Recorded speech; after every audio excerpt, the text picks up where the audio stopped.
Every choice we make about the technology we use in our daily lives shapes the world.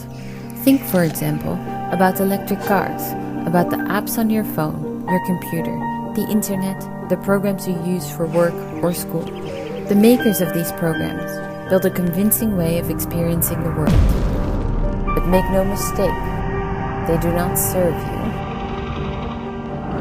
We end up with software that often deprives us of important rights and freedoms. With non-free software, in a sense, we are walking in the dark. We can't understand today's popular software because it's mostly proprietary, which means our active participation is limited by design. Instead, the software ends up controlling us. This is a story about how the world is and how it could be. What happens when we don't look up? What happens when we follow the breadcrumbs of the promise of convenience? Considering the presence of software in your life, shouldn't you be able to look inside programs to see how they worked? Shouldn't you be able to use them however you wanted, make whatever changes you wanted, and share them freely in your community? To live in a world where we do control our technology, we need software that is free, as in freedom.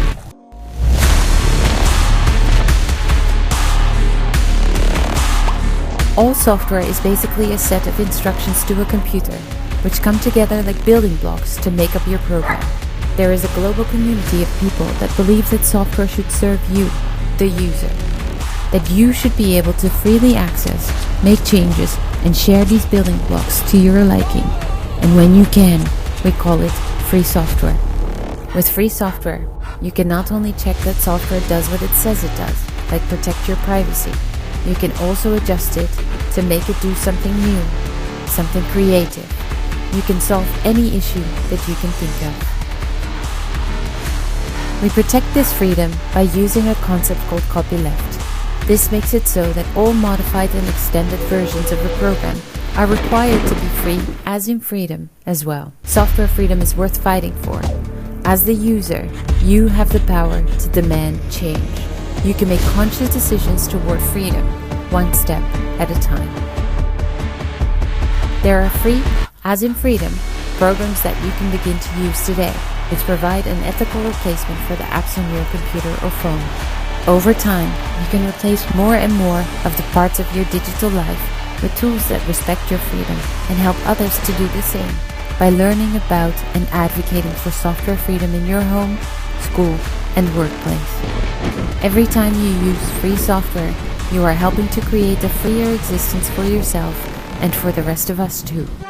This just in, shocking new video from a school teacher who wandered into a cave and found out what's really going on with these devices we're all carrying around in our pockets. It turns out they're a form of mind control, and the end game is walking unconsciously right into the mouths of monsters. Free software is important, not just when thinking of technology, but it matters for a free society. So from now on, when you are speaking about any kind of freedom, please consider the role that software plays in that cause. The Free Software Foundation has been fighting for software freedom since 1985. The journey won't be over until we've all climbed the ladder to freedom.